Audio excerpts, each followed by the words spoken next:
Já tinham me falado dele. É o filho do marceneiro, calado como o pai, deve ser mudo além de estranho. Eu gostei. Quis conhecê-lo. Eu também era estranha, só não era muda. Eu ficava rondando a casa dele, que era afastada da cidade, e dava para ver a oficina, ele lá dentro, martelando aqueles pregos, cortando madeira. Eu demorei para criar coragem para falar com ele.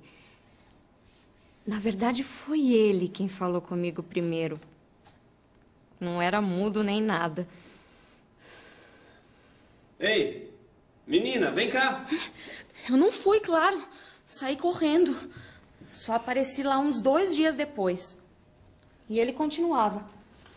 Cortando, martelando. E ele trabalhava tão compenetrado que nem percebeu quando eu cheguei bem perto. Oi? Ele me olhou, mas continuou cortando aquela caixa de madeira. Oi? Não ficou com medo hoje? Medo? Medo de quê? As pessoas têm medo de vir aqui. Elas deixam pra vir só quando não tem mais jeito. Por que você saiu correndo aquele dia? Aí eu menti, claro. Eu estava atrasada. Atrasada pra quê? Eu precisava ajudar a minha mãe. Falei assim, meio sem pensar. A sua mãe? Mas ela não... A sua mãe... Então é verdade? O quê? Que você e o seu pai fazem os... Naquela hora, me deu uma coisa estranha. Uma vontade de sair correndo, de chorar. Ele sabia que a minha mãe tinha morrido. Eu comecei a olhar aquelas caixas grandes. Foi numa daquelas que a minha mãe foi parar. A gente não conversou muito aquele dia. Ela inventou uma mentira qualquer e foi embora. Ela ainda ia me contar muitas mentiras. Mas depois daquela sobre a sua mãe, eu nunca mais desmascarei nenhuma.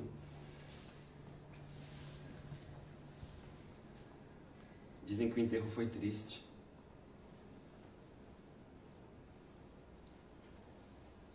Caixão fechado.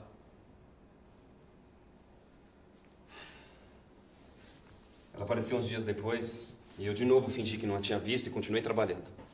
Eu queria ouvir ela dizer aquele... Oi. Oi? Oi.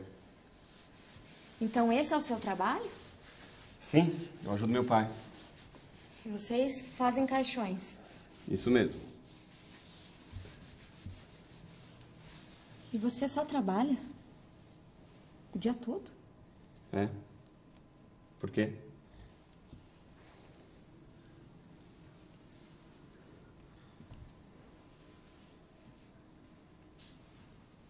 Vamos dar uma volta perto do rio, qualquer dia desses? Amanhã. Amanhã eu te encontro lá. E assim começaram nossos passeios perto da Ponte Velha. Às vezes a gente ficava muito tempo em silêncio, olhando para o nada, só ouvindo o barulho da água do rio correr lá embaixo. Outras vezes ela falava quase sem respirar. O pai que ficava fora quase a semana toda por causa do trabalho, o irmão que pensava que era o pai dela... E a falta que ela sentia da mãe. E ela também perguntava sobre o meu trabalho. E como é fazer tantos caixões? Ah, é normal. Normal? É, normal. É o que meu pai sempre fez, é o que eu sempre vou fazer. Mas não é nada normal. Só vocês fazem caixões em toda a região. Ele não entendia o meu interesse e a minha curiosidade pelo trabalho dele.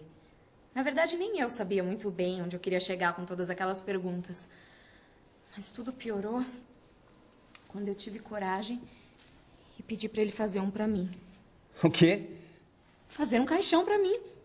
Mas você não precisa de um caixão. Não preciso ainda, mas eu vou precisar um dia. Ah, mas vai demorar.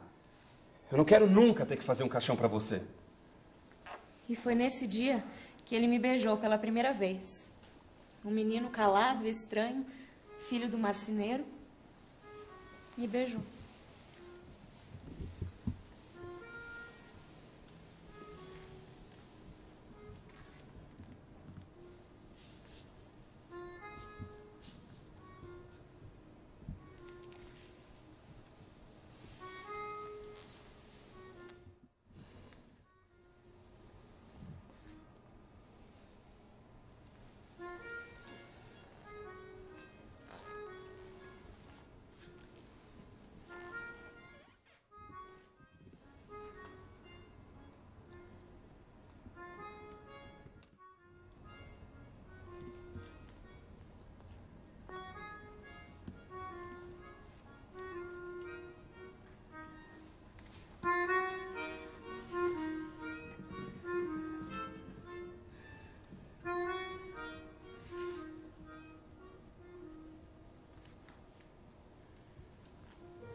E ele me beijou muitas outras vezes. E fez mais alguns caixões.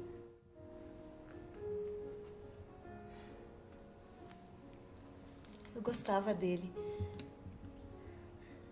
Mas eu não conseguia tirar aquelas ideias da minha cabeça. Ela foi a minha primeira namorada. Eu gostava muito de ficar ao lado dela. Eu podia ficar em silêncio, segurava a mão dela. E ela falava. Falava. Ou então só deitava a cabeça no meu ombro. Mas ela sempre voltava naquele assunto. Ela queria saber se eu já tinha começado a fazer o caixão dela. Aquilo me assustava, me incomodava. Mas eu resisti enquanto eu pude. Mas por que não? Eu já disse, você não precisa de um caixão. Ela ficou em silêncio. Depois levantou-se, olhou bem nos meus olhos e foi embora. Ela queria mesmo o caixão. Ela ficou uns dias sem aparecer e eu me arrependi. Eu não sei porque que eu não disse logo que faria a droga do caixão. Eu ia quase todos os dias na Ponte Velha para ver o pôr do sol. E no fundo, eu sabia que um dia ela ia aparecer. Oi. Oi. Que bom que você veio. Eu tenho uma coisa para te falar. Eu vou fazer o que você me pediu. Sério? É, sério, mas não precisa ser logo, né? Ai, não, olha, o quanto antes, melhor. Tá bom. Tá bom. Eu começo amanhã, então. E ele começou mesmo. Eu apareci na oficina no dia seguinte e a gente conversava enquanto ele trabalhava. Mas eu percebi que ele estava um pouco incomodado. Você tem certeza que quer mesmo um caixão? Sim, tenho. Mas aonde você vai guardá-lo? Ah, eu não sei ainda. Eu não sabia mesmo. Eu só sabia que eu queria um caixão. Que eu precisava. Eu queria um igual ao da minha mãe. Igual não. Queria um melhor.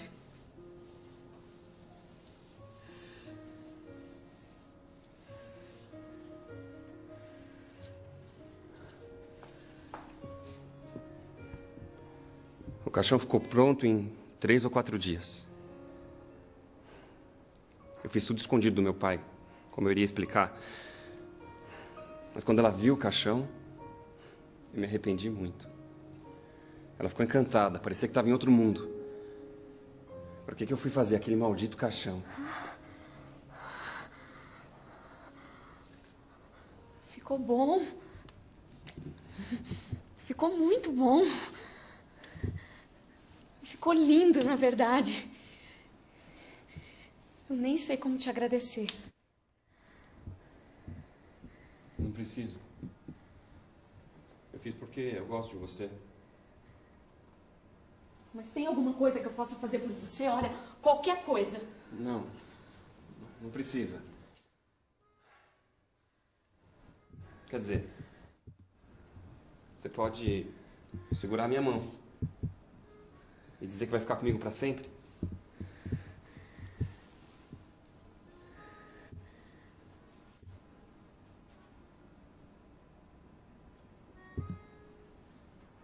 Ela até que segurou minha mão, mas não disse nada. Ficamos em silêncio. Eu quase esqueço qual foi a última palavra dela que eu ouvi.